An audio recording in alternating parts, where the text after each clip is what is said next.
Hello, I am Shaheen Owadali, Maths SLE from Lee Manor High School. Hi, I'm Shah Goni, Maths SLE from Lee Manor High School. Today we are going to talk about maths anxiety. The easiest definition that we've picked is the feeling of tension and anxiety that interferes with the manipulation of numbers and the solving of mathematical problems in ordinary life and academic situations. But in today's PowerPoint, we are going to be talking only on in a secondary setting, i.e., what happens in our lessons. Bobby Siegel is a renowned TV presenter, school teacher, maths teacher. Let's hear what he has to say about maths anxiety.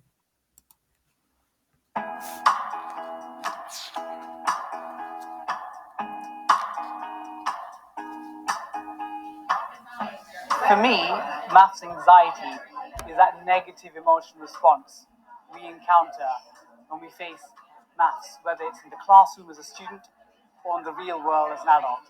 And it's something that I think cripples many people when dealing with maths and numbers in everyday life.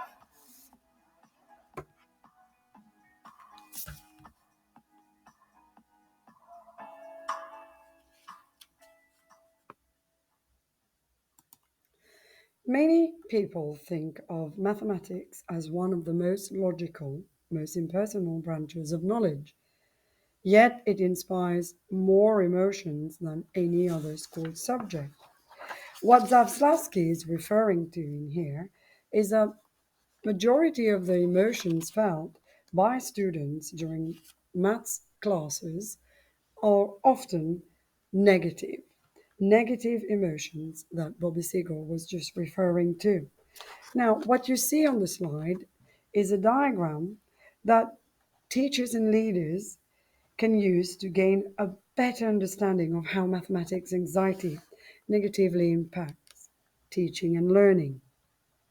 So the problem is posed to the students, and then there is a lot of invasive thoughts leading to further ruminating further, and hence we have more errors made due to cognitive overload. Now let's look into what causes maths anxiety. One way to better understand maths anxiety is to think about it as having symptoms, causes, and companions. Now, the symptoms and causes have different impact on the learning, and Shah will later talk about the different strategies to address them. Now, let's look at the companions. The companions are things often experienced alongside the anxiety. Now, if we look at the symptoms, we have got physiological symptoms that a child could show while facing a maths problem. Now, you can have something like increased heart rate, clammy hands, upset stomach, lightheadedness. Sometimes students may also feel their heart beating faster, and this can lead into reduced confidence. Now, most often you would hear in maths lesson, I'm no good at maths. My parents were bad at maths. And you know what, miss? That's why I am too. It all revolves around a fixed mindset and the belief about the mathematics performance and learning. Student also will go on and say, I'm not a maths person, or I enjoy it when I get it right, but I didn't choose it because I hate it, miss, when I get it wrong and I get frustrated. Often, traumatic events like especially shame when being asked to go and write on the board in front of peers in the classroom. Now, these students believe that their mathematical potential is fixed and they're not good at it. And they also don't believe that putting more effort and practice in maths will help. So, how do we spot MA in classroom? Now, the biggest indication is avoidance.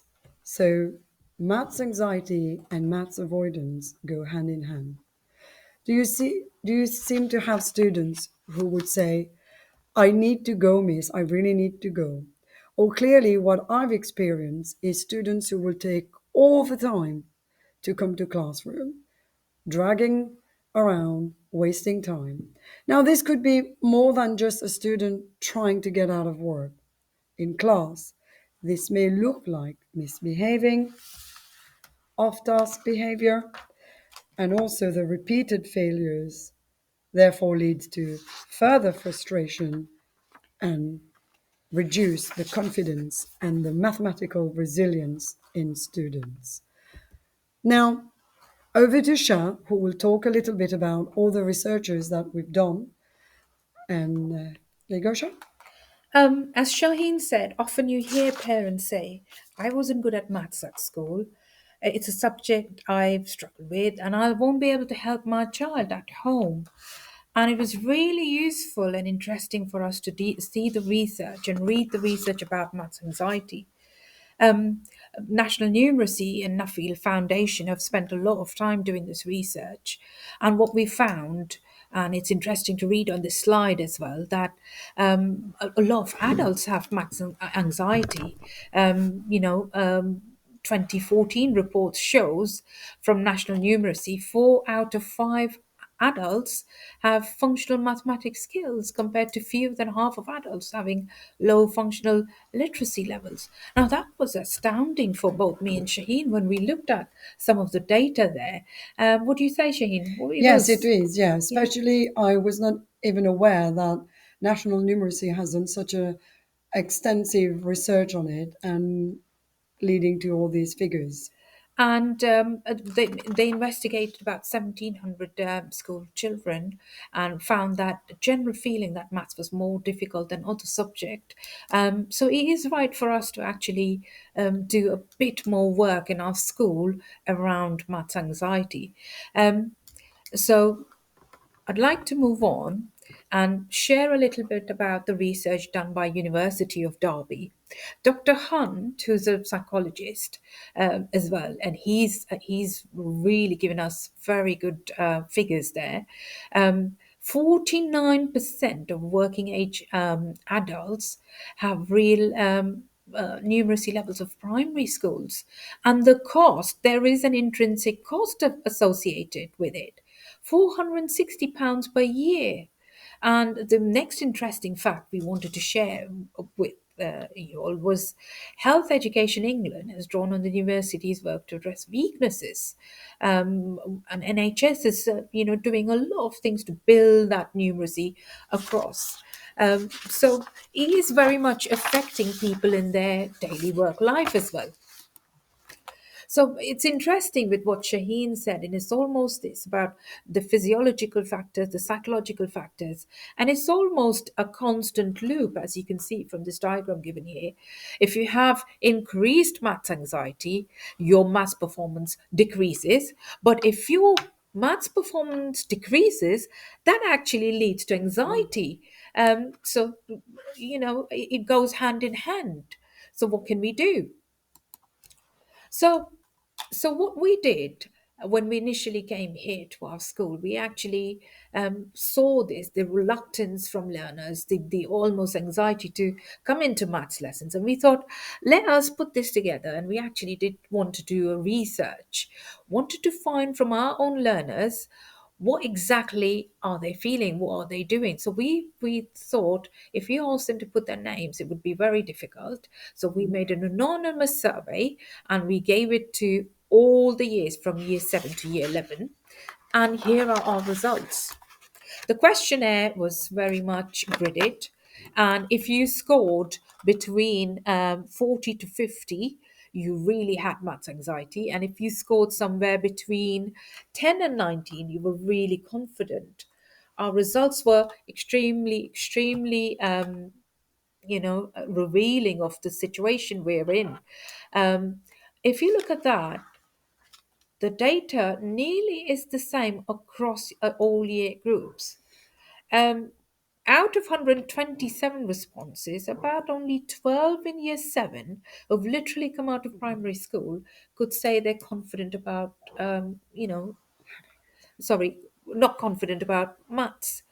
But 44 students were unsure. And then we had quite a few considerable people who felt, they were really confident. So that gave us some mixed figures, and we actually then drilled it down further, asked a few questions around from students, digged deeper as to how they felt. So there were approximately 35% of our students, they had maths anxiety, and around 30% remained undecided. Shaheen, what was our approaches? Could you talk us through those Yes, approaches? so the questionnaire that we did, like Shah mentioned, it was anonymous because we felt that if the student would write their name, our results would be skewed. They won't be as honest as they should be. So the whole questionnaire was fine. Shah found it on the Maths Anxiety Society, which exists, believe it or not. And during one of our school days, 1 week, we've worked together with our mental well-being officer here, and we've given all of them the questionnaire to do, and then Shah just went over this. So what is our approach now? What do we do with this data? And these are the next step. So how do we move on from there? So the biggest thing, hence our videos that we're recording today, is to also raise this awareness. Maths anxiety is very much real. And so to move on, it shouldn't just be me and Shah. We are now considering giving professional development, CPD, to our own staff, math staff, so that we can together come create a toolkit that will be easy for students to access. And during our discussion, the easiest one that we saw would make the biggest impact and visual around the school is to come up with a display posters. We've also considered curriculum planning, teaching strategies, including activities that reduce anxiety, etc. I'll be talking more about this a bit later on. Parental awareness and workshops, and Shaheen really wanted to work with group of students that we've identified, teachers have identified, to really work with their parents. Yes. So coming, the next step is to work, like Shah has said. So because the questionnaire was anonymous, and teachers, because we are raising awareness, so teachers kind of like identified those students that they think could potentially be suffering from maths anxiety. So the next step was to work with them closely and their parents, having parental workshop after school, and also is further on is to raise this awareness across school, because numeracy, every teacher, like is the teacher of numeracy, and calculation, arithmetic is present nearly everywhere. So how many of our own staff suffers from maths anxiety? How many of our own staff would refrain from doing mathematical basic numeracy questions? And so it's raising this awareness through CPD and hopefully across the trust. So, I'm going to talk about some of the ways to reduce math anxiety in class. So, relax and do breathing exercises. I mean, this I would definitely recommend teachers to start thinking about it, because I want to talk about something called cognitive reappraisal. What happens is whenever we think of something that we're faced with, some kind of fear, we start going into a state that Shaheen's alluded to previously, a physiological state where you start sweating, you feel all those factors that actually don't let you perform well. So, breathing, conscious breathing, relieves that pressure from you, and it's good practice for for if you spotted a student within your classroom, to allow them that space, that few minutes, to actually allow them to breathe. The other thing is to think about the way you think about maths. If maths is only thought of as an academic subject, you're likely to think, what is its real application? So you need to bring that into real scenarios. We as teachers need to build those links with the real life Life world and skills. life situations and life skills, so that the way we think about maths is more absolute and not just an abstract way that Shaheen said that maths is perceived as. The other thing is about not comparing yourselves to others. Everyone has a different pace. And do remind students that do not compare yourself. If somebody's doing all these questions, getting so many marks, that doesn't mean that you're at that stage. You are at your stage, your learning stage, and you will succeed and you will get to the point where you need to be. We talk about not rushing whilst doing maths quite a bit, and this is something we've taken up in the department as well. And absolutely be proud of all the small steps that you achieve. Well, if you couldn't do the whole problem, that's fine. You know, a Just small bit of it is still fine. You've done your best, and never giving up. I think growth mindset, this mindset really plays a very important part, and that is what I'd like to say. So the next the some of the things I'm going to talk about today is how could we develop our teaching and learning in the classrooms, um, developing confidence through conversations, discussions. So we as a department have trialed out Think, Parent, Share within our lessons, everyday lessons, so that we stimulate that conversation taking place. Students have that opportunity. So the more they talk, the lesser they're going to feel anxious about the subject. And they should be clearly guided as to what kind of conversations they're going to have. What do you say, Shaheen, Yeah, about this? absolutely. Because the more they are talking, and there isn't this factor of I'm right, I am wrong. It's just a conversation. And bringing all the strategies that you gave us in the previous slides, this calm them down and kind of remove that fear factor that is attached to the problem. And another thing that we've picked up is actually having misconceptions, either through spotting the mistake or things like diagnostic questions we found really useful. So making them discuss Mhm. that. We're also promoting that making mistakes is all right. You don't have to feel anxious that you don't have to get it right all the time. You can make mistakes and we can unpick those mistakes. So another very useful resource we've to help build fluency is minimally different questions. So you know that builds mathematical resilience between people. Um, So going to show you a useful toolkit. I'm sure every teacher has it in their cupboard Yeah. somewhere, teaching walkthroughs. Very good strategies there, although they've not been signposted as relieving math anxiety. But one such was peer assisted retrieval. Every teacher now has a model where they go through retrieval. But if it's assisted one, that means you're giving a partner to that person. That means they won't feel that anxious to do the maths that they're meant to do. So I'd like to show you very quickly some of these websites that we have that could help with. So this one is the minimally different questions, and if you notice, what's happening here is some of these questions are quite easy, and then they flip the question so that you're making them think a little bit more. And you know, with that assisted peer assisted approach, you can then make sure that the students are building that mathematical resilience throughout.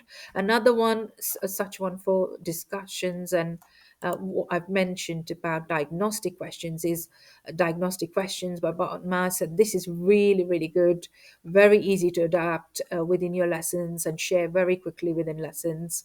Um, I've got everyone must have heard about which one doesn't belong, stimulates a lot of discussion, a lot of conversation. And we'd like to say that we don't have all the exhaustive strategies that there are. We are only beginning in our journey to unpick and you know unravel what we can, and I think we'd like to make further progress with this and you know collaborate more working on math anxiety.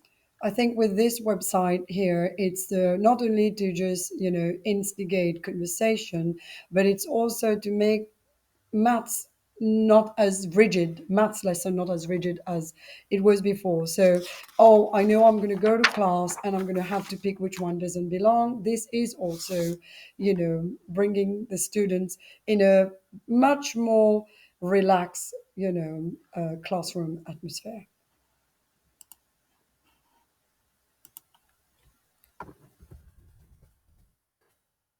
So we have come to the end of our presentation. And if you have any questions, please get in touch by all means. And like Shah mentioned, we are at the very, very beginning of our research. And if you would like to contribute or add something that we probably have missed and haven't get to this stage yet, please get in touch. Thank you. Thank you for listening.